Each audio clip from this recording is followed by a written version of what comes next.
Good afternoon, everyone. I am Parth Purwar and excited to welcome you to today's panel discussion on building a national strategy for AI-powered automation in India. First of all, it's fantastic to see so many bright minds and ambitious students here today, eager to learn and connect with some of the key leading minds in deep technology.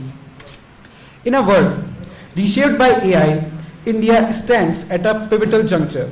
With a vast population, growing talent, and rapid digital adoption, AI-powered automation is a necessity. From healthcare and agriculture to smart manufacturing and education, AI and emerging technologies like ML and blockchain drive efficiency, inclusivity, and new opportunities for businesses and society. Today we have a remarkable panel of experts who are leading the charge in this exciting field. So without further ado, let me introduce our esteemed panelists. First up, we have Mr. Kshitij Agrawal, who serves as the Asia lead for data and AI at Microsoft. Kshitij sir has been instrumental in spearheading large-scale digital transformation projects across Asia, focusing on enterprise solutions and AI infrastructure. His journey at Microsoft has equipped him with valuable perspectives on the scalability of AI across diverse industries and building frameworks for ethical AI. We are excited to hear your insights today, Kshitij sir. Next up, we have Mr. Shashi Bhargava, Executive VP at Datamatics, with over 2 decades in IT and business solutions. Specializing in AI-driven automation and digital transformation, he has shaped automation frameworks at top global IT firms. At Datamatics, he leads the intelligent automation products team, driving AI innovation for operational efficiency. His expertise promises valuable insights today. Welcome, Shashi sir. Next, we have Mr. Aman Gupta, CTO at Saras AI, a visionary technologist transforming education through AI, leading efforts to create a student-centric higher education institution in computer science and AI. He brings over a decade of EdTech experience. An IIT Delhi graduate, Aman sir is also the co-founder of US Course Solutions, an AI-driven platform for student learning assessment. Welcome, sir. Finally, we have Vishwas Jain, Senior Data Scientist at MasterCard, specializing in advanced analytics and machine learning for financial services. His work focuses on AI-driven fraud detection, risk management, and personalized financial products. With over 7 years of experience in data science, his expertise in deploying AI at a scale in regulated industry offers valuable insights into fintech's challenges and opportunities. Welcome, sir. And we also have Mr. Kumar Bagnodia, sir, who will be joining us soon. He is also a visionary in AI-driven neuroscience and mental health technologies. He is the founder and CEO of Neuraleap, India's leading applied neuroscience company, leveraging brain-computer enhancement interface technology for drug-free brain assessment and enhancement. He will be joining us soon, within some minutes. I would like you all to have a huge round of applause for our esteemed panelists. And I would also like to thank Kumar sir, Kshitij sir, Shashi sir, Aman sir, and Vishwas sir. We are truly privileged to have such a distinguished panel of experts with us today. Your collective experience and insights across various domains of AI and deep tech will undoubtedly provide us with a comprehensive view of challenges and opportunities in building a national strategy for AI-powered automation in India. Now, to guide us through this fascinating discussion, I am honored to hand over the microphone to our moderator, Mr. Vishwas Jain. With his extensive experience in applying AI and machine learning in the financial sector, he is perfectly positioned to steer our conversation and draw out key insights from our esteemed panelists. On to Vishwas sir. Thank you. Thank you. All excited? Lunch के बाद का session है तो energy होनी चाहिए चाय में मंगाएगा Okay, as the IT said, yeah, I'm Vishwas. I will be your moderator for today's session on building a national strategy for AI-powered automation in India. I know these are big words, but we'll try to tone it down to a version which will be helpful for all of you guys to understand what you guys as a student, as a budding entrepreneur, need to thrive in the space of AI. So now you all will be wondering, like, what will be my key takeaway after I go here from after like 1 hour? What will be my key takeaways from the session? So let me give you some 2-3 key takeaways that you will be taking away from here. First is you will be able to understand how industry or these leaders are using AI to solve different use cases. Secondly, you will be able to understand what skills as a student, as a budding entrepreneur you will need, how you can skill, reskill, upskill yourself to race ahead in the field of AI. And thirdly, we'll see what are the challenges and what are the possible solutions that we can do or that India can do to race ahead in the field of AI. So these I think will be the 3 takeaways, but I would like to hear from you guys that what do you want this discussion to be, or is there any particular field, any particular thought that you like to have in this session or want to gain from this session? Anyone who would like to speak? Yep. Yeah, we have a we have a mic. We also have Kumar, sir, here. Big round of applause for Kumar.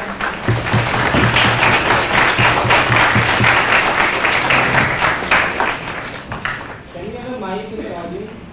Yeah, I think it's you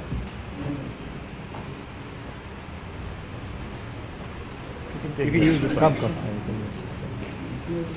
Come, yes. Hello sir, thank you all of you for giving your time. What happened is, what I expect right now, that different areas where startup can be done, not just we are students, so we can think up to certain point, but you are professional, you have worked for many years, so some is beyond our scope, which we normally cannot come up with, or and similar things around startup. This is what I came. So you're looking for a startup idea? Not yeah, startup ideas one thing, related and things related to startup. Okay, yeah, we'll try to focus more on how budding entrepreneurs can use AI. We also have another person you would like to add. What's his good name? Swapnil, great Swapnil. Yeah, when you are telling, please tell your name as well. My name is Kurban, I am from Korea. I really want to know that how all of your journey started in the DeepTech space and learn the integrities of how in starting point, how did you actually manage to start your DeepTech startup and how did it actually go? How did you come up with the idea, or maybe how did you identify the problem? How did you manage to keep yourself on the lead? That's a very good question. We'll start with that, definitely then. Hello sir, myself Ritik Verma, and I would like to ask that how you keep yourself updated in the field of AI and its journey, because it's a very good field in itself. So. Right, that's a very good question which I am also trying to find an answer to. So Yeah. yes, we'll focus on that as well. Thank you.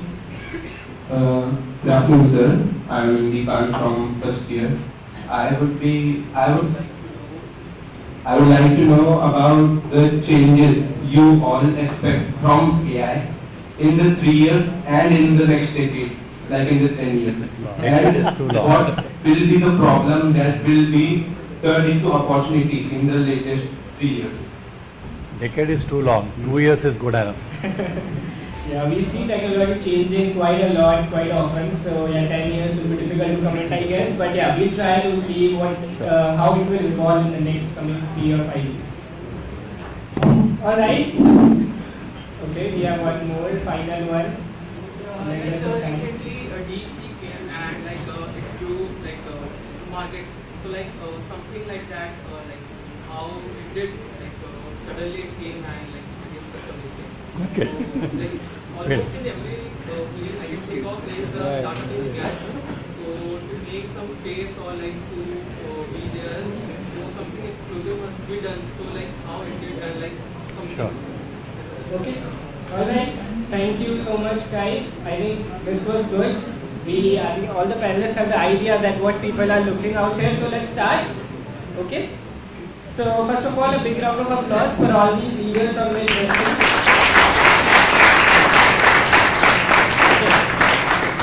So we'll start with quick round of introduction. So what these guys do, what are the use case that these industry leaders are trying to solve using AI. So we'll start with quick introduction. I can start with myself, and I would like to also add them a fun fact about themselves, so we keep it light. So hello everyone, I'm Vishwas. I'm currently working as a senior data scientist in MasterCard. I graduated in 2015 from IIT Kanpur. So 10 years before, I used to sit there somewhere as well, maybe in the end, because I was too shy. But honestly, if somebody would have said me that 10 years down the line you'll be sitting here, I would have not believed them. But here I am believing that dreams do come true, because I always dreamt about it. So yeah, keep dreaming, guys. So yeah, that's all. A fun fact about me is I like to travel a lot and I like to plan my own trips. So I've been to more than 10 countries, more than 20 states in India. So, and also the highest motorable road in India as well, in Ladakh. So that was a good experience.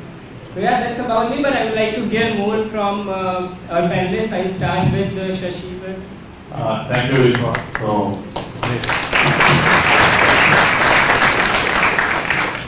So guys, I'm alumni of this institute, passed out way back in 1986 when this building was not there. Okay, electronics, and we are talking of AI and computers. So let me tell you, at that time when we passed out, I don't think there was even a personal computer in this institute. Okay, so answering, I think somebody asked me. So from that day, I was still a student. I was still not graduated. I was still learning the technology, and we are finding it as the day move along, especially in the IT sector where I have chosen to be. Okay, it's tough. I'm still learning and still continue to learn it. On the lighter side, yes, thanks for inviting me here today. I could revive my old memories of this institute. Okay, and this city where actually I've studied in BHU for my whole education, 16 years. So I was in KV BHU for 12 years and 4 years in this. That time IT BHU, now it's IIT BHU. So thanks to be here. And Vishwa said right, we used to be always the back benches. Okay, and today we have got a privilege to sit here. Thank you for that. Thank you, Shashi. Over to you, Shashi. Hi, good afternoon, everyone. It's an absolute honor to be part of this August gathering here, sitting in front of such brilliant minds, right? IITians and a distinguished panel here as well. The reason I accepted this invite, though it's like far, the travel is not easy, is that okay. Before I go into that, though the team did introduce, so I lead the sales and strategy business for Microsoft across Asia Pacific. And I get to work with a lot of businesses, enterprises or corporations, right? So on the B2C side, right, where companies buy software to run their business operations. So that's the part of the business that I represent, and not a startup, but how big tech works with its own customers. And that's the side of business I represent on the panel. The reason I was telling you about why I accepted this, I realized that my first visit to an IIT was 20 years back, right? And I thought it's a great opportunity to revisit and see what's the mood here in the campus, right? How is the future of our country, our civilization looking today? So that's the opportunity. But it also made me realize, and this was a realization I had yesterday, that most of the people here would not have been even born by that time, right? So 20 years, most of the Janta here wouldn't have been born at that time. So thanks, Harsh and everyone, for making me feel old. But thanks to Shashi for sharing that he studied here when I wasn't even born. So thanks, Shashi, for making me feel younger again. And I'm looking forward to the discussion with all of you. Thank you. Over to you, Aman. Thank you so much. Thank you so much, everyone. I'm Aman Gupta. I'm the Chief Technology Officer at Service AI Institute. Before I tell anything about myself, one thing I really want you to do is, which I generally do in a lot of campuses, please do have a look at each other, the persons sitting right next to you. Please do have a look. Just do it once. Alright.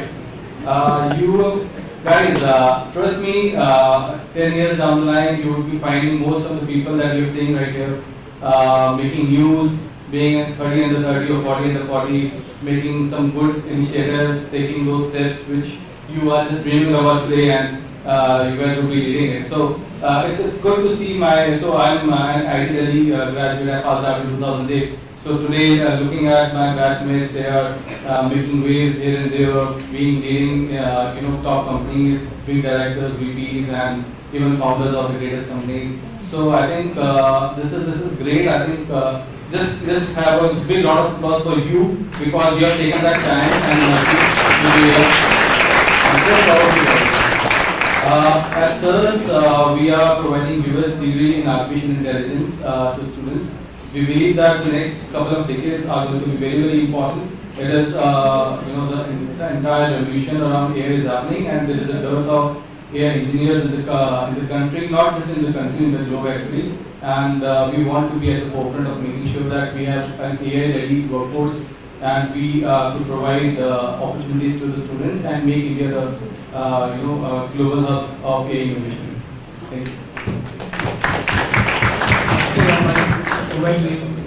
Thanks. First admission, I've never studied at IIT. I was never a backbencher at IIT. It seems that's a qualification to be here, to be a backbencher. So, jo log aage baithe, please piche chale jao. But, fun fact about me, I'm not even a science graduate. Commerce was my first degree. I fell in love with neuroscience whilst doing my MBA at Oxford University. I went in for more of the neuroscience lab classes and quantum physics labs classes than at the B school. That was 22 years ago, and in 2016 I founded my neurotech startup, with a master's somewhere along the way in applied neuroscience. Another fun fact, how many people have coffee many times a day or at night to stay awake and study? Yeah, how many people need coffee? So my fun fact is, I think my brain metabolizes sugar and caffeine differently now. I'm 48, I've never tasted alcohol in my life, never smoked, vegetarian. So now, when I have coffee, I fall asleep. It's a fact. So if I had coffee at 11 o'clock in the morning, which is maybe once in 6 months or 3 months, by noon I'll be feeling drowsy because I'm just metabolizing it differently. But over to the serious part. Okay, they switched off my mic. No. At Lower Leap, we don't deal with too much of AI. I deal with human stupidity more rather than artificial intelligence. So we use technology to help people understand their brainwave patterns and understand why are they making stupid decisions, how they can have a better response to stress, anxiety, attention deficit, sleep disorders, depression, etc. Who out of the audience would like a better response to anxiety and stress? Who wants to be less anxious? Oh wow. Who wants better quality sleep? Oh wow. That will be more than who wants more deeper attention? Oh my God, this is a room full of customers. Thank you guys for inviting me here. We will talk more about it. Thanks.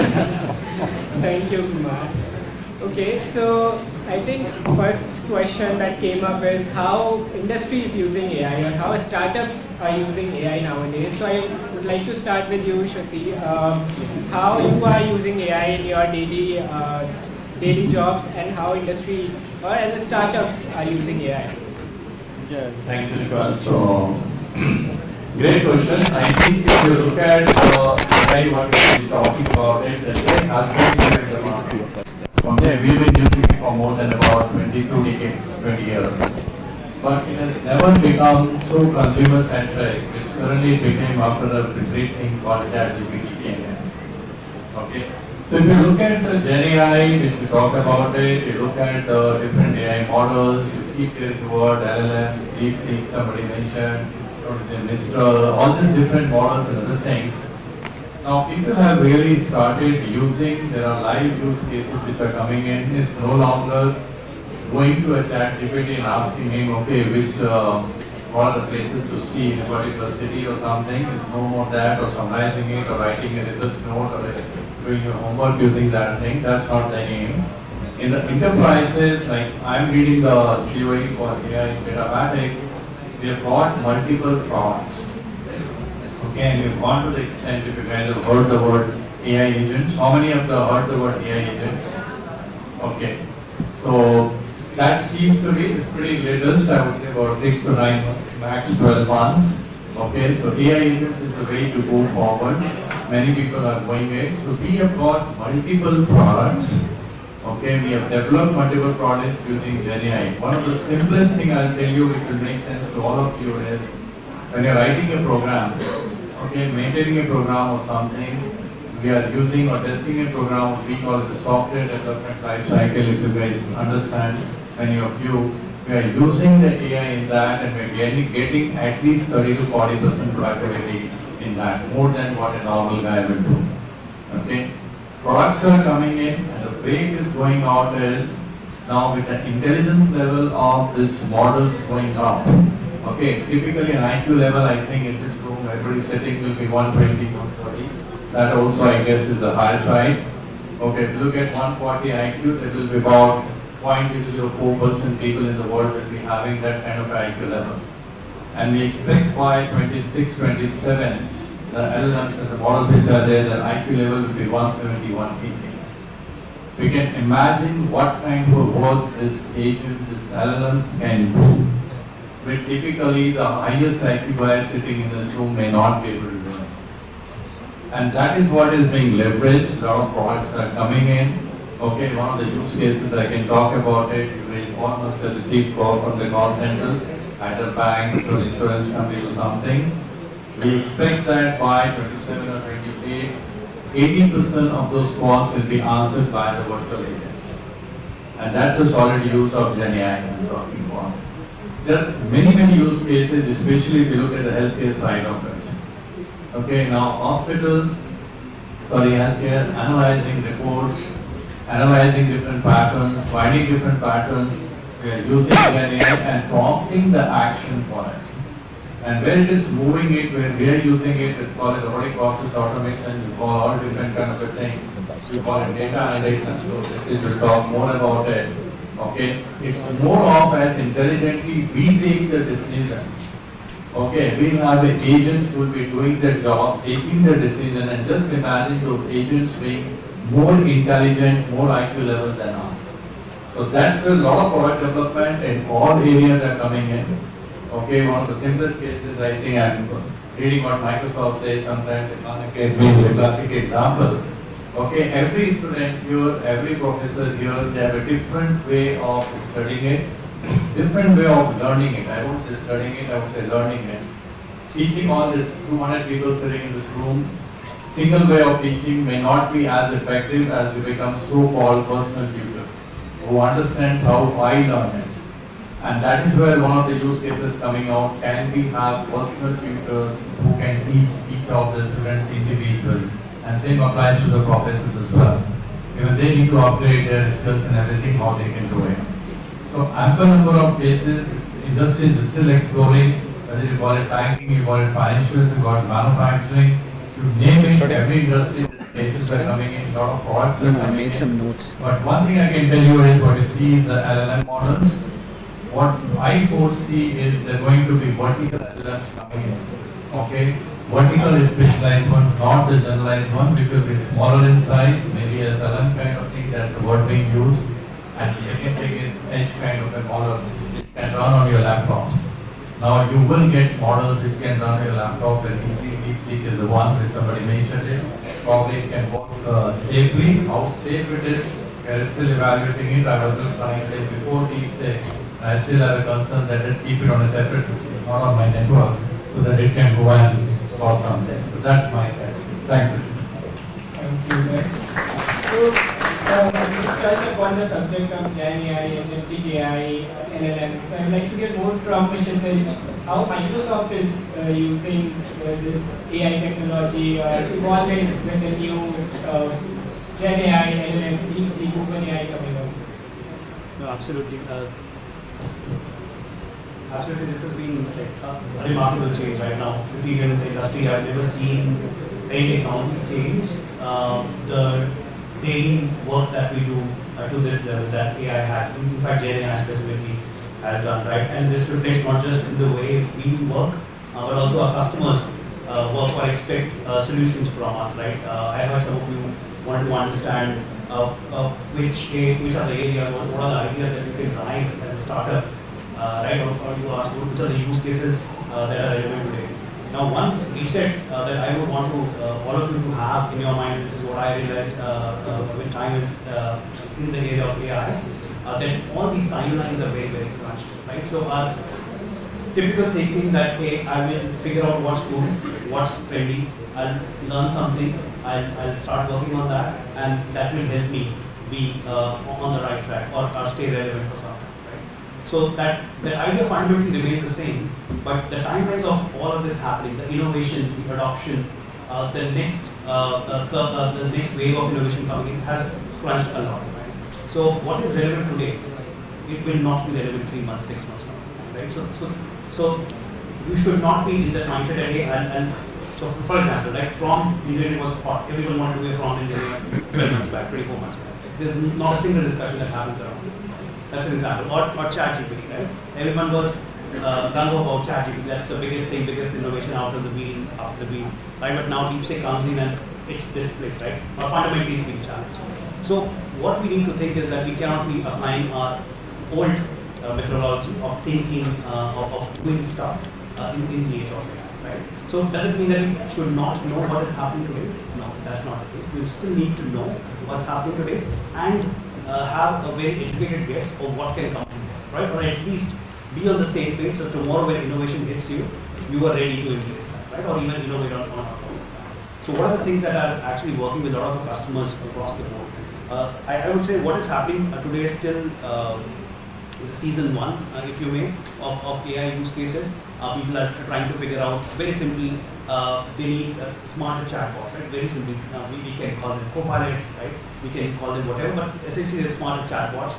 It's an interface, a UI, to your existing application, right? Whatever you're using as an application, as a consumer, as a business, there's an interface on top of that. That's the fundamental use case that we are seeing being used pervasively. The other one is, especially in the area that I work with, chat with your data. Right? A lot of the customers, enterprises have a lot of data which is sitting in silos. They don't know where it is, what it is. It's not talking to each other. It's not clean. So they want to understand what is the insight that they can drive from their data. So simply putting an LLM on top of that and then putting it in a very crude way can help you get an insight from the data, which in traditional data mining world would take you ages to solve for that, right? Now it can be practically done in this way. So these are some use cases that are happening. We also talk about contact center automation, right? So the people that you talk to when you have, say, your HLs and your GOs, you have an issue, you call up somebody. So those folks, right? So rather than having people there, that's being solved or resolved by AI agent is something that we've already seen massive adoption, right? So especially if you talk about where business users are seeing business value, that's one clear area across industries, whether irrespective of the size, irrespective of the domain that is. Now, if I have to talk about what are the potential areas where this will evolve into, agents across the board, right? And not just agents like agents replacing the contact center guy, but even your middle office and your back office work, right? As well, right? People who are doing smarter work, right? Or people who are running operations, even that will change, and that's the whole promise of AI agents, right? So that's one area. If you are looking to build your skills on, AI agents is surely good, right? And what is the fundamental difference between AI agents and what we were doing earlier? So earlier it was more of an interface, right? So you were talking, saying, right? Now we're evolving to a world where we're thinking, right? So you might have heard about stuff like O1, right? The O1 is a reasoning-based model. So think of slow thinking versus fast thinking. Earlier it was, hey, I have to give a response now. Now we have to give a response, but that's well thought. It's more logical, right? It's more coherent. So that's what we have to, that's where the use cases and the AI technology is evolving into reasoning, right? So from saying to thinking and finding agents, which is doing, right? So think of this. So currently, if I talk about enterprise adoption, we are still in the first phase, right? We're just happy to have a UI for their applications. We're moving to a world where enterprises are trying to see how can reasoning models help them, because that will help them innovate or make their middle office or back office application intelligent. The third, the real value of AI will be unlocked when AI will be able to do stuff, decide stuff on your behalf. Of course, this will be under a framework, but fundamentally that's how the paradigm of AI use cases in my bet will evolve. And of course, if you further scale this, you bring the physical AI to this, how AI will understand our world, how AI will work in robotics, and so on and so forth. But that's still some years down the line. But if I have to, if I were you, these are the areas, reasoning-based LLMs, that's what I'll start to learn and start using or building today. If you're a developer or if you're doing a startup, that's the area. And of course, AI agents. That's for sure. That's going to completely change the entire software industry that even I am part of. We all are at the risk of getting disrupted on the real promise of AI. Thank you, Shubin.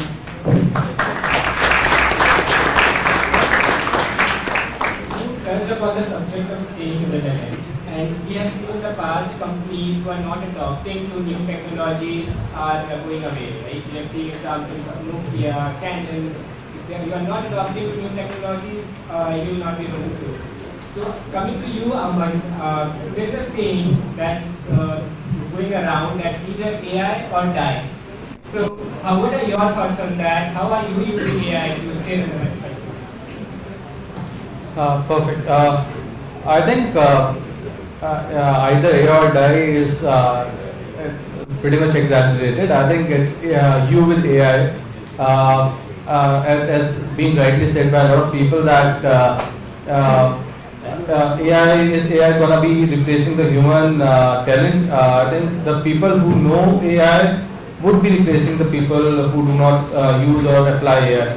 So I think it's pretty important for us to understand that this evolution is something which is a natural progression. Okay, this is if we go past like 30 years, banking was all manual. We used to have ledgers.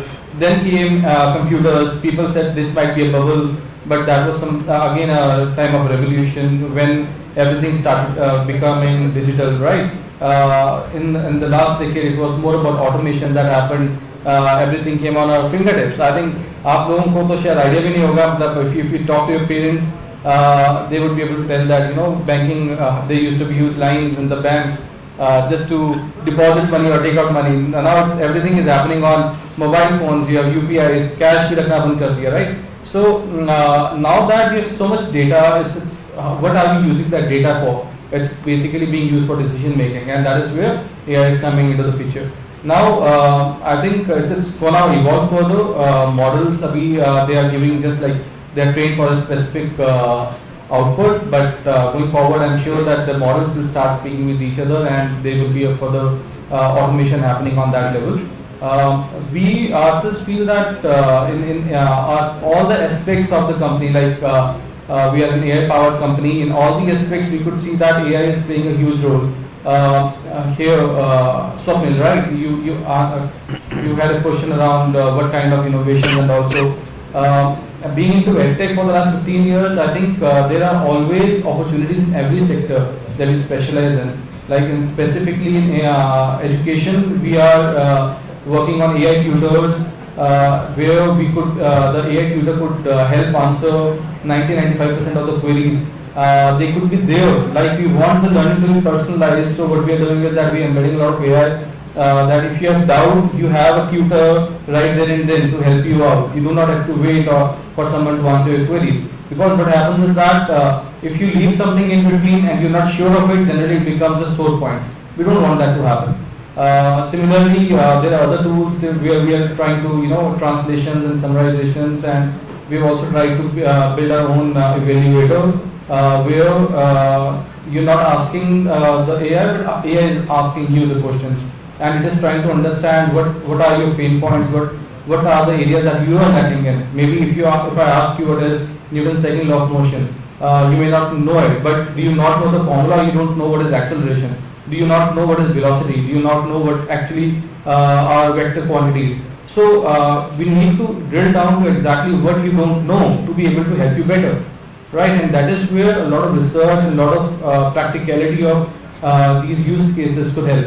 So to answer your question, I think if you basically pick any area where you feel that this requires, like maybe agriculture or maybe your education or maybe finance, if you pick up any field and if you feel what is the pain point that the people are facing, and this area is still evolving, as I'm saying that this is going to take a lot of innovation in the next few years. So if you pick up any area, I'm sure you will be able to pick up a lot of pain points and build solutions around the same. Try to solve the problems, not just in your head. You need to validate it, and then you need to create solutions around the same. And I'm sure there are plenty of opportunities there. So in our everyday lives, in all the departments that we have, starting from AI agents that Shashi sir just mentioned, yes, we are also looking to deploy AI agents.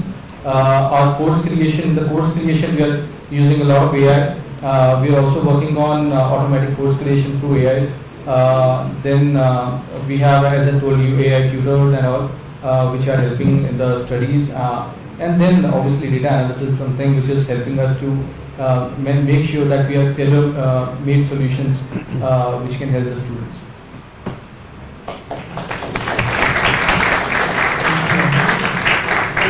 You talked about how you're using AI to evaluate human brains, or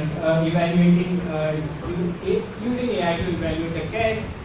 So that's rightly coming on to you, Kumar. So you are working as a neuroscientist, so you're a founder and CEO of BHU. So what are the challenges that you faced as a founder in integrating new technology or integrating AI, and how did you come about to solve them? Great question. So currently we don't use too much of AI because so there are 2 or 3 parts to what we do. So one is we use a brain computer interface. So basically lots of sensors on your head, connect your brain to a computer non-invasively and get data from your brain. So I'm very conscious of not using AI at this stage because I want to understand the natural stupidity in the human brain rather than have AI color it, right? That's one. What we are using AI for is, so each time I map a person's brain, I get about 10 million data points. And that's a half an hour recording, right? And I have mapped about 19,500 brains right now.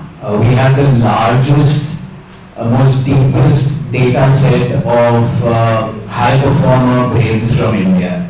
So top CEOs, regulators, politicians, IIT technocrats, bankers, venture capitalists, homemakers, students, you name it. And one of the things with AI that we're trying to figure out is it's actually a little bit of a dichotomy, because we're trying to also understand how future AI models can be made more efficient. So we all know that ChatGPT or any larger LLM, any large model is very, very power intensive, right? It requires megawatts and megawatts of power. How much power do you think the human brain requires? Anybody? 15 watts. 15 watts. About 15 to 20 watts when it is doing intensive work. So compare 20 watts to, let's say, 2 megawatts, right? Which is what ChatGPT or OpenAI require at any given point in time.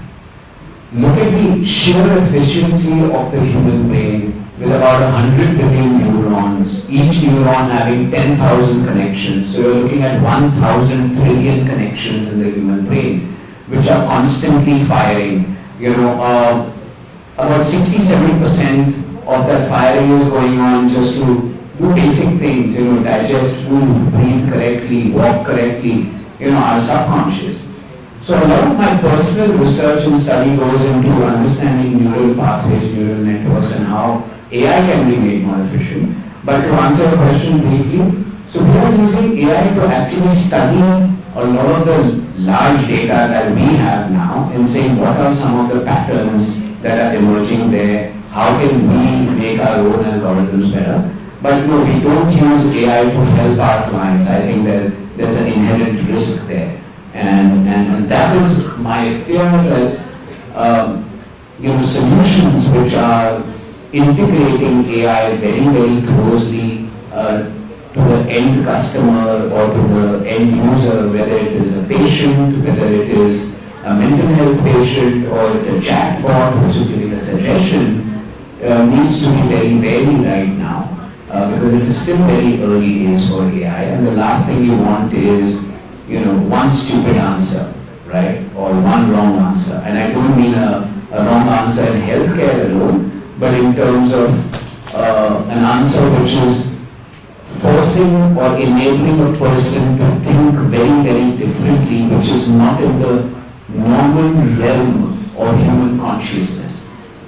Currently, as a neuroscientist, I can say there are very few things which are differentiating AI from the human brain currently. One, of course, is efficiency, which we spoke of, which is power efficiency. But the second and the major one is meaning. So, for example, an AI can play chess and maybe beat most of us at chess, but the AI will not be thinking in the moment on why it is playing chess. Why should it win? What is the value of winning that game? Which every player is feeling in that moment, battling that pressure that, oh, this game is so important to me, what will happen if I win, what happens if I lose. That's the second point. And the third one is, AI can, yes, when you're looking at, let's say, Sora or any of the softwares which are creating images or videos, it is still trained on existing videos, existing data sets. The human brain is the only one in the entire planet which can imagine a future that does not exist in any form or shape. No AI is beating that right now. I'm sure in a short span of time it will, but currently that's the differentiator. And as a neuroscientist, my fear is that people in this classroom should not deplete that ability. Because the more you use, let's say, ChatGPT or Sora or anything to create, the more you are depleting the brain's ability to imagine and create. Yeah. Thank you, Marco.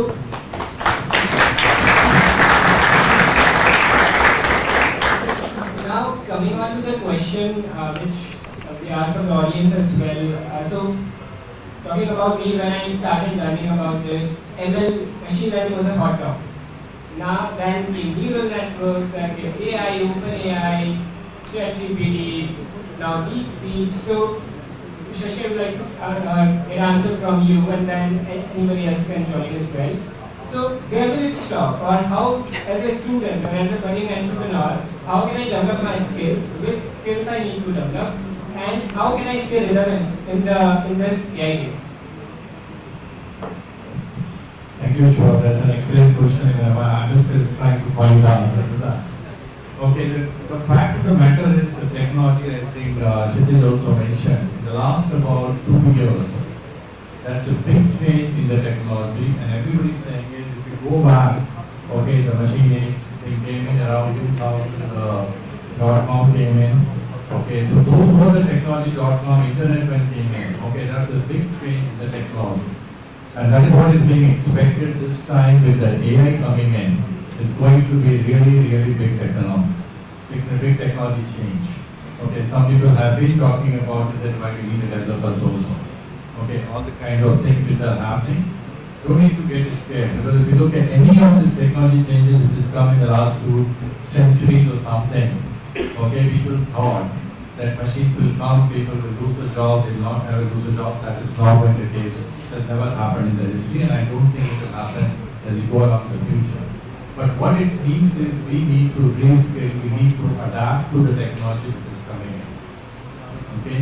Especially in the field of IT, as I mentioned earlier, you need to be on your toes, you need to keep reading about things.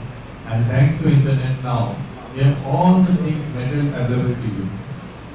You take big guys like Microsoft, Google, AWS, all of them have this kind of, I can use the word universities where you can go and take multiple courses, learn whatever you want. And the biggest thing is that many of them provide you an environment also to play around. Almost practically free of cost. There are different programs, maybe Satish can talk about it, but keep learning it. And I'll be very frank here and with due respect to my professors that are sitting here is, okay, some of the courses which are doing in the BHU, they need to get adopted to the new technology. But for being industry ready, okay, you need to do certain courses which are available to you on the internet, not taking much time. It's just that how much passion you have, how much time you want to give to learn that. With the learning stop, I still say, that's why I keep saying I'm still a student. It will not. DeepTech came in, what, 5 days back, 6 days back? Okay, a week back this announcement was made. Okay, so many announcements, new technologies will keep coming in and you need to keep pace with that. If you want to stay relevant in the market, relevant in the industry. We were just talking, I think, before coming in the session, there's a huge demand of so-called GenAI, prompt engineer, everything in the market. Are they available in India also? The answer is no. With some guesstimate, I can tell you that at least 1 lakh positions that open today with different industries, having the right GenAI skill or the prompt engineering or this kind of a skill, and are the candidates available? The answer is very no. Right. So that's the kind of a thing it is, because people who have studied, whatever you have studied in BHU, what you will study, I'm pretty sure after 5 years, yes, fundamentals will be with you, fundamentals don't go away ever, but you have to keep learning what is coming out in the market. And that is where you need to keep looking at the market. There are enough ways to get updated. Somebody asked, how do you keep updated yourself? I can only simply tell you that minimum I'm telling you 1 hour in a day, at least 6 hours a week, I study something new which is not relevant to my day-to-day work. Still I have to read minimum 6 hours a week. That's why I'm telling you, keep myself updated. Otherwise it's a difficult thing to stay up. Okay, that's my point. Yeah, I'll just add on to Shashi. So I was reading this particular news that because of this AI boom, around 85 million jobs, that means 8.5 crore jobs, have gone away from the market. But there are 97 million new jobs which have been created because of AI. So that means there is an addition of 12 million new jobs in the field of AI. So you can see that every change brings in itself new opportunities. And very rightly said, Shashi, that if you have the fundamentals right, so there are going to be a lot of new things that are going to come up for you guys. I feel there are going to be 3 kinds of opportunities. Number 1 is that you might, join a company and start using AI skills to become a leader. You might have, so at the time of this IT boom that came last during the 2000s, a lot of these companies like TCS, Wipro, Infosys, they came up as a good services industry, which was a natural thing, right? Because you get big projects from US or from other parts of the world, get good bucks in dollars, and you get the things done in India at a very lower amount, and you make a big margin. So services industry, and the third one is that you create a product which in itself becomes a Zomato of tomorrow, or Uber, or Make My Trip. So these are the kind of things which are going to happen. But if you have the fundamentals right, if you know exactly what you're building, what AI underlines, how the systems work, so that any new technology, if it comes up, let's say DeepTech is coming, or any new thing is coming up tomorrow, you would know exactly how it came up. And if you want to build something better than that, you would be able to understand and at least guide your team exactly how to get it done. So I am also a strong believer that you should keep on upgrading yourself, keep on getting to the basics, understand how the system is working, and then keep yourself upgraded.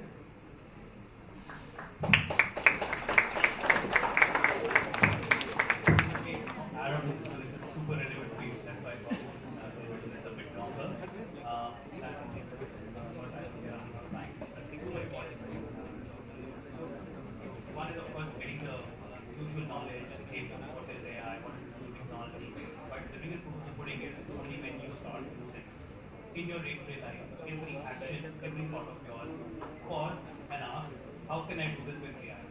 How can I do this better with AI? That is where you start getting thoughts on what the real value for a user, for an organization could be from AI. And that's where you'll be able to latch on to whatever new updates are coming, new things are coming. But beyond that, if you're just like taking it as an academic exercise, it won't really add much value. So it should be embedded into your daily life. Every thought, every action, think how can I do it better with AI. Once you start doing it, you'll start seeing answers to all these questions. Sorry, I'm going to be a little unpopular on the panel. I think we're just thinking too much about AI. It's another tool. It's a revolutionary tool. How many of y'all have been using WhatsApp differently right now compared to 3 years ago? Yeah? Anybody? That today you're using different features of WhatsApp compared to the early users of WhatsApp, or Google Maps, or the way you track your timeline, etc. Just think about AI like that. I think at your age, I would be more interested to see, can you be more, crazy, right? Why are we so enamored when Sam Altman comes to India last year and says, hey, it'll be stupid or hopeless to compete with us? Why are we so enamored by the West? I think this is going to be the era of India. This is going to be the era of the East, where we can actually challenge almost everything available from the West. DeepSeek has shown us the way. Forget about Chinese sponsorship, etc. All that is, political. You don't need to worry about that too much. There are ways around it, right? What you should be bothered about is, Sam Altman कह रहा है, 65 billion के बजाय 65 billion के कमे में ChatGPT नहीं बना सकता. ये बंदे 6.5 million में बना रहे हैं, right? So even if you compare 6.5 million to Indian rupees, most startups, most companies on this panel have 100 to 200 to 500x even in their India balance sheets to do it. Why are we not doing that? Right? Why is the discussion not going to say, let's assume AI is prevalent, done. No more breath to be wasted on that. AI will do everything, done. How will I be creating solutions based on it? Can I be the next wild guy, crazy guy, whatever? So, we have investors, etc., calling us for doing, they'll say, "Arey yaar, tum ye brain mapping, hardware ke bajaye, just create an app. So that you get this hockey stick growth and we'll fund you and we'll do this." I said, boss, dekho, aisa hai. Even if you put 10 men on the job, the pregnant woman will take 9 months. And that baby will be delivered in a physical hospital only. तो अगर मुझे data sensor लगा कर लेना है तो sensor लगा कर ही आएगा, right? But I keep waking every morning and saying, okay, am I being wild and crazy enough to say what else can we do using AI, using the data that we have, what are the products, etc. So my simple request, you're some of the most amazing brains in the country at the most amazing time, with the most amazing tools available, AI being one of those amazing tools. That should be your thought pattern. You have consciousness that AI doesn't. You have a sense of purpose that AI doesn't, right? You have a sense of purpose saying, hey, I've taken an educational loan, or my dad took an educational loan for me to be here. What can I do with it? AI doesn't have that drive. AI doesn't have that sense of meaning, that dream, right? So you have an advantage. Don't fritter that advantage away right now. Sorry.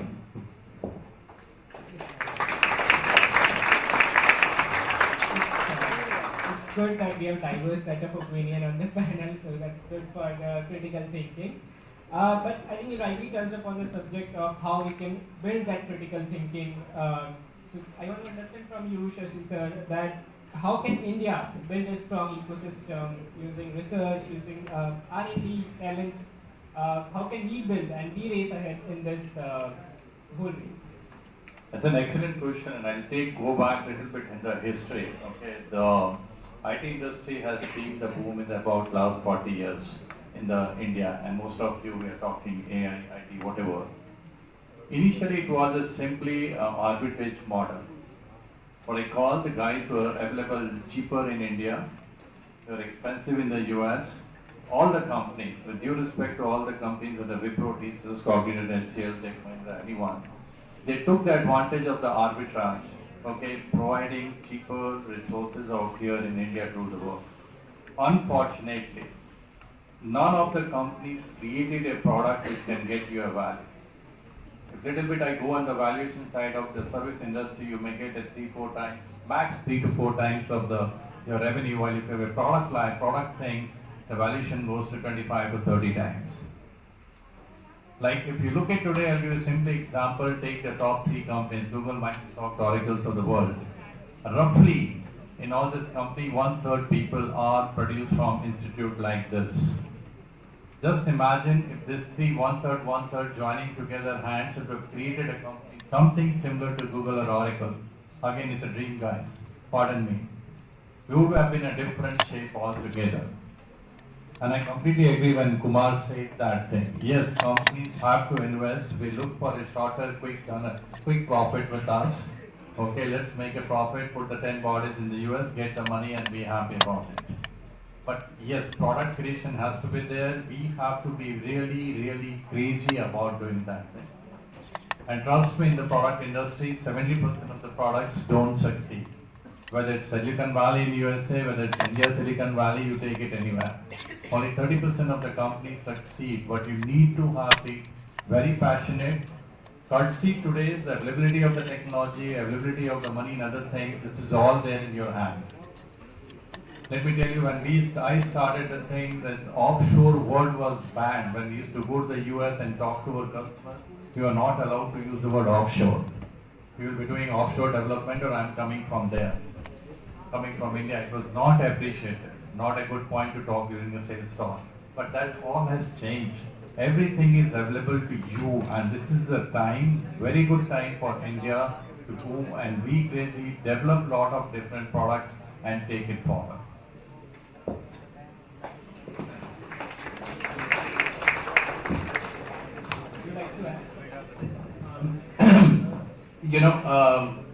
I do a fair bit of speaking and mentoring at 2-3 other IITs, IIMs, etc. The one thing that I've noticed now, and I think with AI, the moment is right to hold academia and academicians and academic researchers more accountable to churning out products or services or innovations or inventions which are relevant to the real world. Every IIT campus or BITS, Pilani or ISC, all of them, they have researchers who've been in that same department for 20 to 30, sometimes 40 years, drilling a hole deeper and deeper and deeper and deeper with no oil or no output coming out of that hole, right? And it's very easy to blame the government and say, state universities in the US have so many research dollars, we have very little. Once your costs are also low. So आपने 4 decades, 3 decades, 2 decades में क्या किया है? Stop using taxpayers' money to be in a job which is not holding you accountable. If you were in a corporate job today, after 2 years, if your research has not shown something, either we shut down the research or we take you out. One of the two, am I right?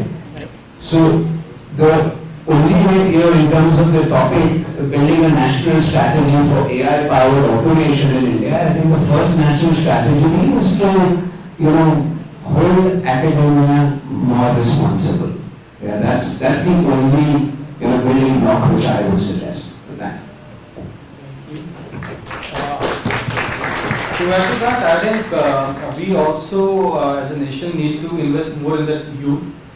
We need to give more opportunities to the youth and we need to be patient. Actually, the scenario in India is that every investor wants a quick return on investment. And if you see that with the Silicon Valley, they are a bit more patient. They want to give more chance and they want to give more time to build products, to test it out. So I think we also need to empower the youth. I think even IIT BHU has taken some initiatives. There is the foundation who is trying to fund the startups and fund the young minds.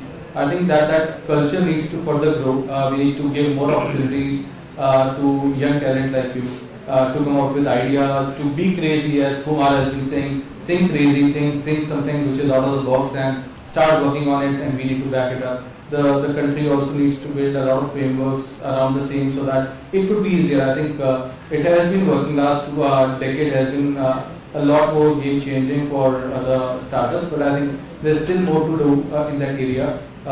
We need to align the national strategy like India AI Mission or even Niti Aayog more towards the youth. We need to make sure that there is no policy paralysis. I have my friends who have got government funds, but they 6 to 8 months delay happens while that particular fund is being released. I think those kind of things, those barriers need to be removed so that you could focus more on delivering, you could focus more on creating value out of what you are thinking. And you just don't know, you just, as people might have heard that just take 2 ideas in your life, you just need 2 great ideas in your life. So I think that is something that you can figure out. It is pretty early. There are a lot of fallback options. You are more carefree. You can do a lot more. That was one of the things that inspired me to take this particular entrepreneurial journey when I was 23. I think that gave me a lot of time and bandwidth in terms of not a lot of responsibilities were there. So I think overall as a nation, yes, we need to power you guys.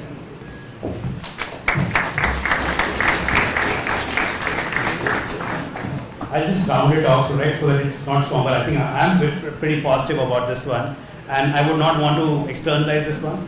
So we need to do so many things, others need to do so many things as well, and that will always be the case. But I think I need to do a lot more, right? So in this opportunity, I need to do a lot more. When I say I, each one of us needs to do a lot more. We do not need to wait for the government to fix it, for the university to fix it, for the department to fix it. We need to take initiative. And not because, hey, I'm a go-getter, I'll go change the world of my own. The reason I say this because the opportunity is there, right? And 3 things which make me very bullish about the India story. One is our demographic dividend, right? We have practically the youngest population across the world. Most of the developed nations are facing this problem that they have their economy, they've seen the economic boom, but they don't know how it will continue because the folks are not there, the population is not there, who will continue churning that wheel, right? One. Second is the infrastructure, the digital infrastructure, what we call as the India stack, right? UPI, KYC, your Aadhaar card, right? Digital locker, so many things. No other country in the world has this, and at this scale, right? So for having fruitful AI, you need real data, ready data, scaled data, right? India already has that. So it's waiting for a spark which will come from one of you. And the spark has to come from this entrepreneurial energy that I saw in this room, right? None of you asked, hey, how can I get a job in this company? What is the profile that I should bring? You had questions about entrepreneurship. You had questions about startups, right? So I think this is the most opportune time. Don't even wait for you to graduate. Start learning about AI, start building something, start fast, scale fast. That's how you'll be able to monetize this opportunity of a lifetime. I just give an example. I don't know the name of that girl. She's a 17 or 18-year-old girl, still doing her BTech. She formed a company using AI. Her company, I think last month, was valued at 100 crores. So that's just an example for you. And again, echoing what it is saying. Start now. You need not wait for your BTech to get completed. And you have a lot of resources available. Don't worry about it. Just go for it. It's the high time you should go and jump into it and try. Alright, those were very great answers. Okay, so I'd like you guys to keep thinking because we'll open the floor to questions after this. After we have a quick rapid fire round, so I'd like our panelists to keep it short, 1 or 2 liners in the interest of time. But keep thinking your questions because we'll open it. The quality of answers that you will get from this panel will not get us ChatGPT or DeepTech. So be ready with your questions, but I have quick rapid fire with all of you guys, quick fun questions. So I'll start with you, Shashi. If you had a chance to go back to your college, what is the one thing that you would have done differently? And keep it short, please. I think I would have studied little. Sorry. I would have studied little more and tried my entrepreneurship rather than going for the job which was on my mind.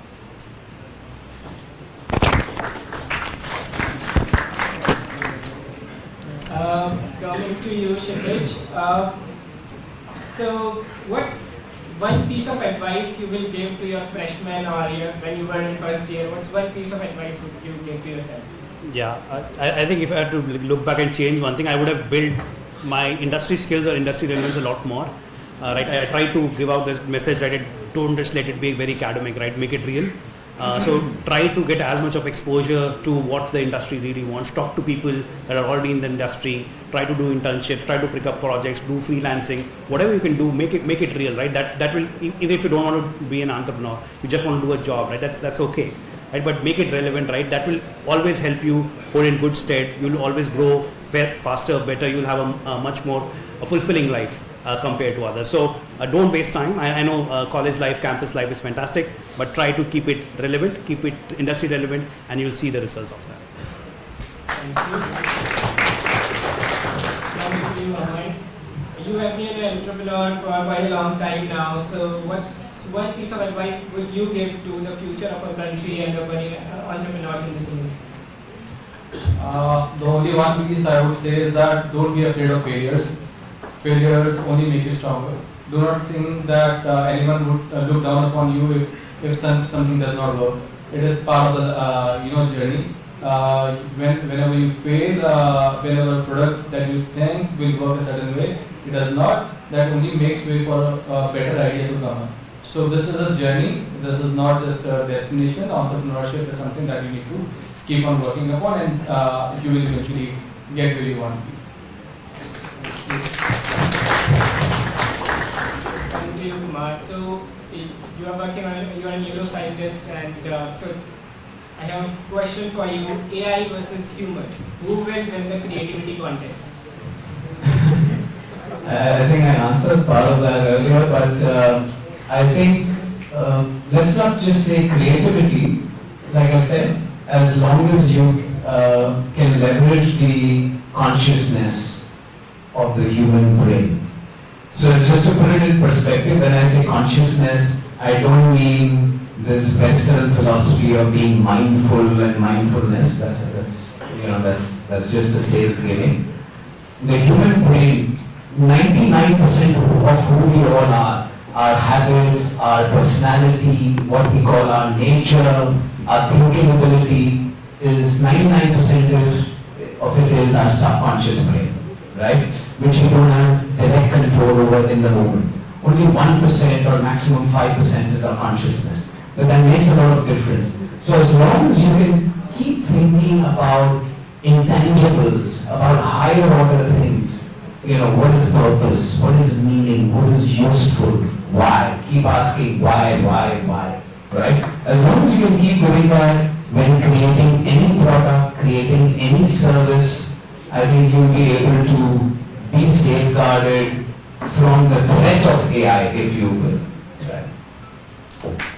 Thank you to all of for such amazing, thought-provoking answers.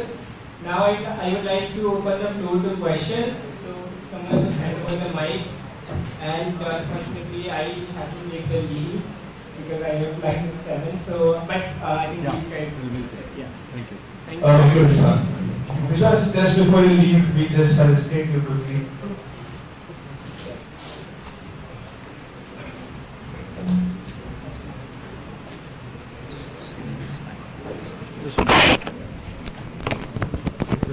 So it says it's on. I don't know why.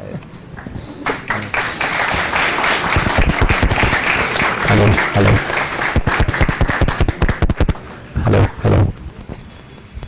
Thank you, everyone. It was amazing to be here, and future of country I can see here.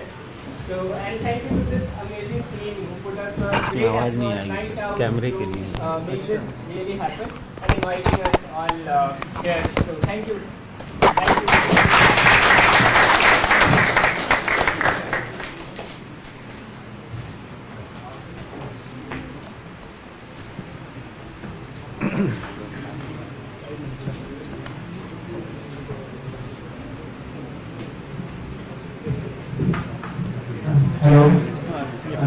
question is directed to specifically Mr. Kumar Pukrodia. So since you are having a background in neuroscience, and like I was studying about neural networks, then we came to know that their original inspiration was the human brain, but later it diverged from the biological perspective and it prioritized the efficiency. So having a background in neuroscience, do you think that we should realign with the neuroscience for future developments in AI, or have we been so efficient that we need no biological installation from now onwards? Look, I don't think so first of all, great question, but I don't think the answer is going to be either or. You have to find a sort of a middle of the road path. I think DeepSeek has kind of taken some leaps out of the human connectomy, right, on how connections in the human brain actually use data more efficiently and only go out and ping for data when needed, right? And which is why they got models which are more mini. Similarly, if you start looking at the human brain and start saying, do I need to remember every person's name and phone number that I have met in my entire life and have it accessible at the drop of a hat? No, right? So how can I then reverse engineer a model which is not going to be so energy intensive, so resource hungry, because it needs to access this at the drop of a hat? And there are several learnings then, but even that approach has its limitations, because the human brain was not built with this in mind. So I think the answer lies somewhere in the middle, and you have to choose a use case to do that. So sir, basically my last question goes for Shashi Bhargava sir, Civil Advisor, and Aman Gupta sir. So there is a legendary person whose name is Geoffrey Hinton, who was considered as the godfather of AI. But suddenly he left the Google saying that AI is too dangerous for this world. So what are your views on this? The super question, and you keep reading about him, about the different posts he does on the LinkedIn, latest one being on DeepSeek. Okay, he challenged the US tech giants on that. Right? See, AI, in my view, yes, but as any technology you look at it, any technology, whether it's mechanical, electrical, electronics, AI also, there are two sides of it. You can use it for creativity, you can use it for the right thing. What I mean by right thing is for helping the society or something, doing something good. The same thing can be used for some destructive way as well. Like for example, the latest one, you see a quantum computing, this new chip which is about to come out. Okay, using that chip, okay, whatever passwords you guys put on your phones or your laptops, trust me, it can be broken within 15 to 20 seconds. I'm pretty sure nobody will change his password every 20 seconds. So there's a danger side of it also. And the same thing can be used to find different patterns, maybe related to the cancer research or any other kind of thing, in a pattern, if you want to do it, you can do that. So to be very honest, it depends on us, and that's why many companies, many organizations are asking for regulations on the AI. But I have a very clear view. There are two views. We bring too much of regulations, the creativity gets impacted, people will not able to do certain things, they want to do it. Okay, but at the same time, danger remains. People can use this for something wrong. Like for example, I tell you today, one example. All of you, when you gave exam in 10, 12, all of you have seen the last 10-year question bank. Okay?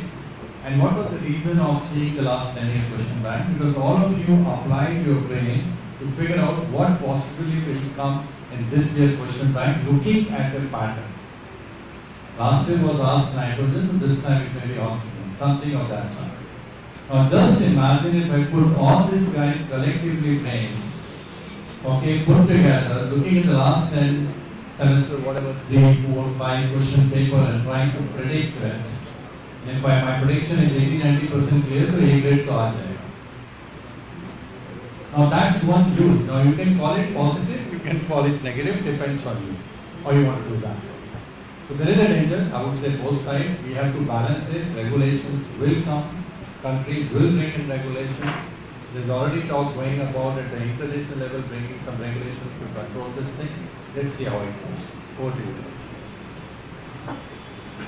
Yeah, so I think the dangers are real, and even if they're not real, we should be careful enough, right? So we should always be protecting our downside, and the best way to do it is to actively engage, actively work on it, right? So you cannot have an ostrich mindset that, hey, I will let this happen, or I will ignore this is happening around me, and everything will be hunky-dory soup. That won't happen, right?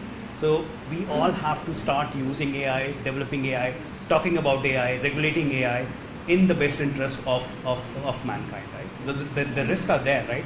We are far from whatever some of these visionaries think are the possible outcomes. The reality of the technology is nowhere close today, right? But it might happen tomorrow, it may not. But do we take a chance, right? Or do we take a chance and say, hey, things will be bad, so we should stop innovating? No, even that won't happen. AI is happening, AI is real. How we can make the most of it, the best of it, is what we need to do. And that can only be done by doing it, by learning it, by living it, everything.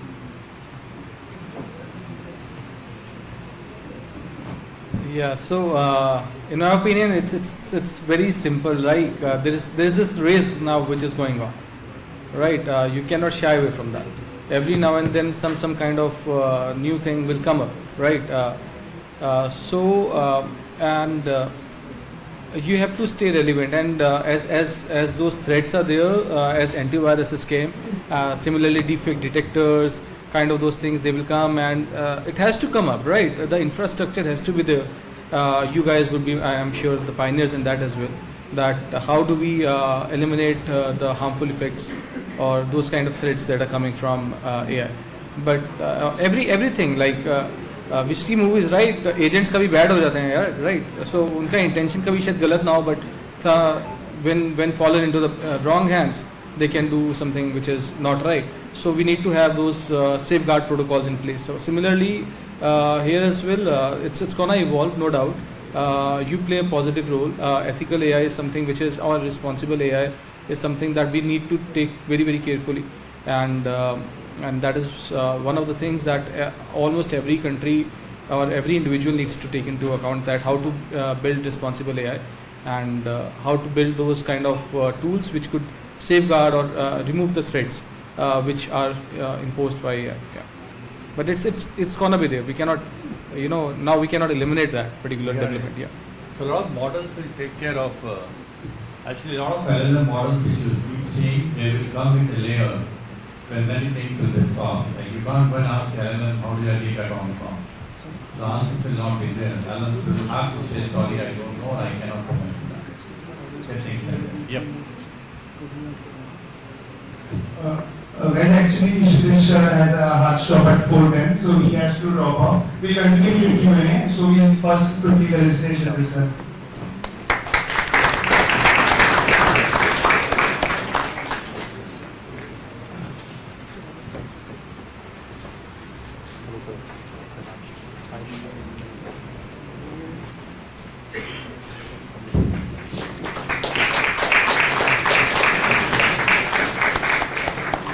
Thank you everyone, it was a pleasure being here. I'll still be in the campus late in the night, I'm staying tonight. So if anyone wants to have a chat, please feel free. Reach out to your folks and we'll be able to. Thank you. Thank you.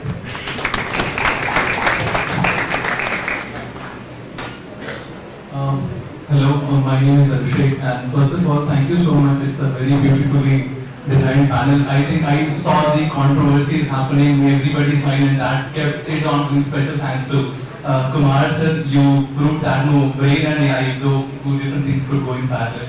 My question directly was to Mr. Shitish sir only, but then I think anyone could answer. It's a simple question. So as an analyst in the EHC sector, I worked for like 2 months and did nothing for the company, but made my director of the company trouble. That is because we had a team of 15-20 people. What we were doing is, in one single day, I used to read a report of up to 100-200 pages for annual report of companies, sustainability report of companies, and a little bit of financial statements of these companies. And there was this massive project which came from US through Moody's company. And there was 10,000 companies which were supposed to be analyzed. And I was like, I worked for 2 weeks. My performance was so good that they wanted to make me a leader of group. But then I wanted to hide myself because I didn't want to give it a spotlight. I would be detected. I stopped working. I kept on trying pretty much every module, uploading all the pages, with like there are like 700-800 pages which have to be scanned throughout the day. Humanly, it's not possible. For 10,000 companies, it is going to take a lot of effort. This Microsoft Copilot is something which helped me, which is the closest example which could take your data, as sir mentioned in this talk also, which can take your data and you can feed in the question and then it will give you the right analysis. And my analysis as per my Excel has some good 45 to 50 questions in each company. So like, let's say for 10,000 companies. So I convinced one of my friends, which is not in the same company, let's build a model. That model will basically do the job of those 10,000 people, and this troubled the director of the company. But that friend dropped off and said कि भाई अगर ये पहले होना होता तो हो गया होता, अभी क्यों मलकमारी करते हैं इसमें, इसको छोड़ते हैं. But then I think if there is a scope, I'll get back to the same idea again, and if not, I'm continue to do what I'm doing better now. So it's a great question, and I can take it because I do work in the same area. It's a very small world. He mentioned about this 10,000 financial report, annual reports, company analyzing. We only do about 60,000 companies. Okay, so the answer is yes. Using LLM, you can do that thing. The traditional way has been extracting data from this financial report, which there are a lot of technologies available today. Cognitive capture, what we call. We do have multiple products for doing that. IIT is one of the names which we call it. You can extract data from financial statement, annual reports, quarterly results, half-yearly results, and everything. You put the data in Excel and then apply all the formulas or something to come out with whatever rating, whatever you are looking for it. But with this AI and especially GenAI coming in, you simply upload the documents, whatever 10,000 companies, 5-year, 10-year data, you wrote it, and you can ask the question whatever you're asking for. Right. Going forward, I see your boss doesn't need your team. Sorry to say that. He should be able to get the answer to the questions directly. And that's why, if you remember, I used a word called vertical LLM. Today, what LLMs may be trained with 70 billion, 30 billion, 50 billion, whatever they talk about it, they are not, they are too generic. So there is vertical LLM coming, Kshitij is not there, otherwise we will say Microsoft has come out with its own model. It's not in general release right now. It's in the, what we call it, the beta stage, and my team is also working on it, where especially for the financial report we can do it. Modis of the world, Rich of the world, Traps of the world, okay, they will be using, those are the companies for annual report, they'll be using it. At the same time, I'll give you a caution. Many people, when maybe your boss probably saying is, I look at the annual report and say, okay, shall I invest in this company or shall I not? Is this company doing good or company is not doing good? Now, when I use the word, is this company doing good? What does the good means to me may not mean the same to Aman. There will be a context behind it. What do you mean by good and bad? It's good for employees, good for stakeholders, selling good product, quality product, making more profit, spread in multiple countries. So the dimensions could be very different. So that is where some training is required. Okay, it's not directly, but once you train it, there are self-learning models. Once you train it, this is very much doable. And if you are thinking of it, start a thing, you can do it very well. And if you need further help, you can connect. Thank you so much, sir. I'll keep you posted on a side project which I'm up to, and it's not going to happen in a month or two. At least it's going to take 3 months. Where I can connect, and I'll keep you posted. Sure. Just connect me with or our take the question. Yep. Thank you.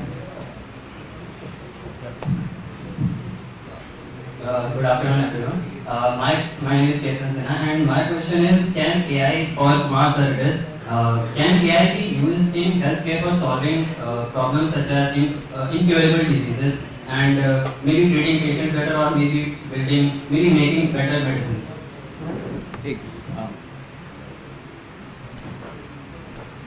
Hello. Hey, great question. I think Shashi already alluded to this early on, but a lot of that's already happening. Some of my friends are already leading companies where the diagnosis of, let's say, lung cancer is way better than what a doctor is diagnosing. The number of failed negatives or wrong positives is lower, right? So a lot of that's already happening.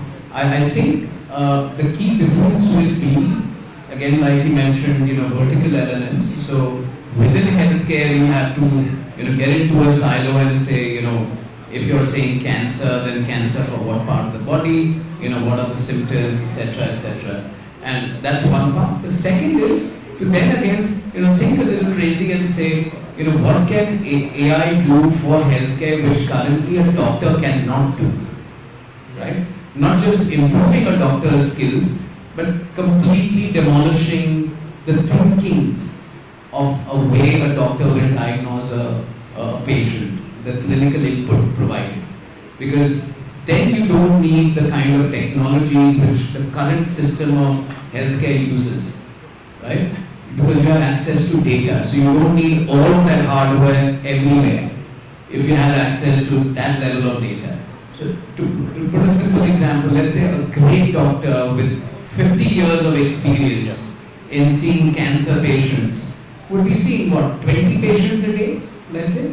So 300 days a year, 20 patients, 6,000 patients, 40 years, right? It's a 250,000.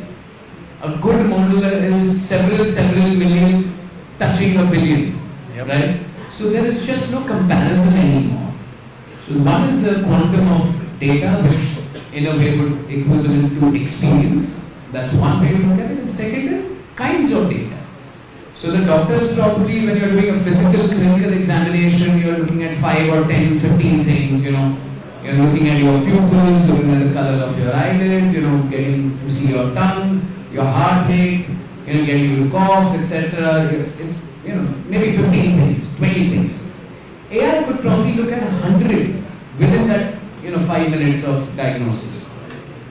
So I think both of these things will have a huge interplay to provide better solutions. And the third one would be drug discovery.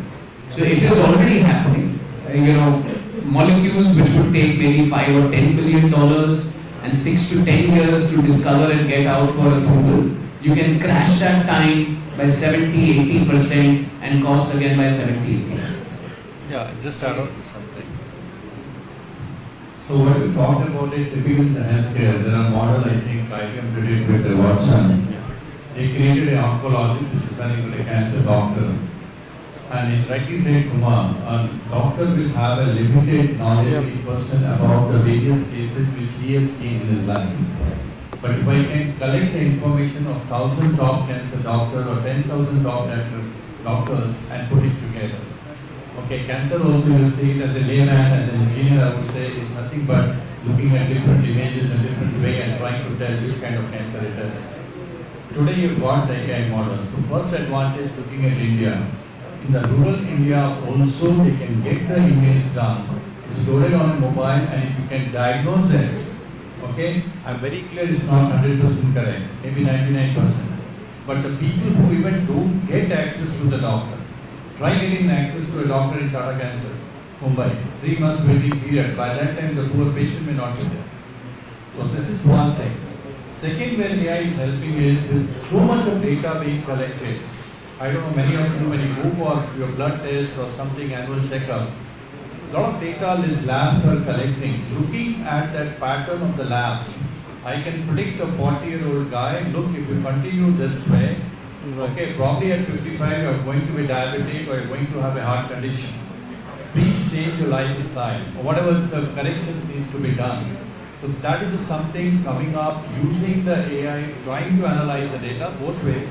AI also doing it, there are traditional ways of also doing analyzing the data, but it's a prediction of what is going to happen. And AI will find, I think one of the startups just wound up, I think about 10 days back, they were trying to do a 100% non-invasive. You come and sit in a chair like this and probably they can check your 400, 500 medical parameters like blood, urine, heart, lungs, whatever you want to say, non-invasive. That wound up because of some financial reasons. But yes, there is a great scope in AI. People are doing that thing. They are using AI model. I myself is using in my system, reading ECG, 2D echo reports, X-rays, using AI. And I'm still saying hallucination is a big problem in the AI, disturb. I'm using that word. So you have to be very cautious. It's just that when I'm analyzing 1,000 X-rays, if I can identify these are the 20 X-rays having a problem, I can run through a doctor. But I'm reducing the doctor's time to get that information. Just one thing. Just a bit adding on to that is that he is pretty accurate in telling that these kind of models are predicting, right, when you sit with your blood reports. But along with that, with the kind of data the other applications also collecting, it might be a very good possibility that looking at your demography, looking at what kind of food you're eating, AI could make predictions for you that these are the kind of things that you will be getting when you enter a certain age. So early predictions and early cautions could also be a big opportunity for people to understand the kind of health risks that they might run into. So, yeah. Okay.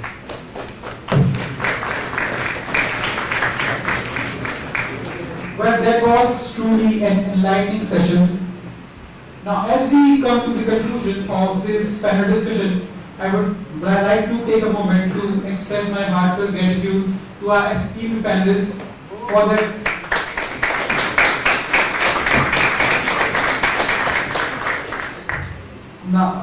Now we are heading towards our felicitation ceremony and would like to invite Mr. Harsh Pant, Public Relations Head, IIT BHU, to felicitate our guests. First, I would like to call Mr. Kumar Gargadia, sir.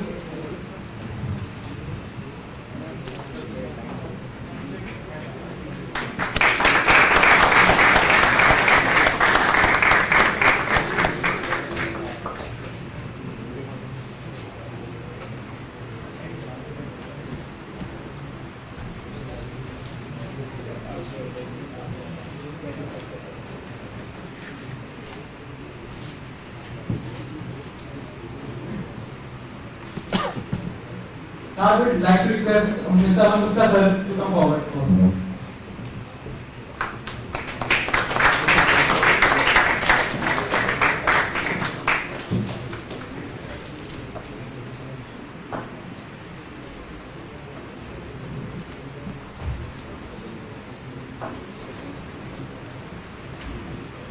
Now I would like to call Sashi Bhargava sir.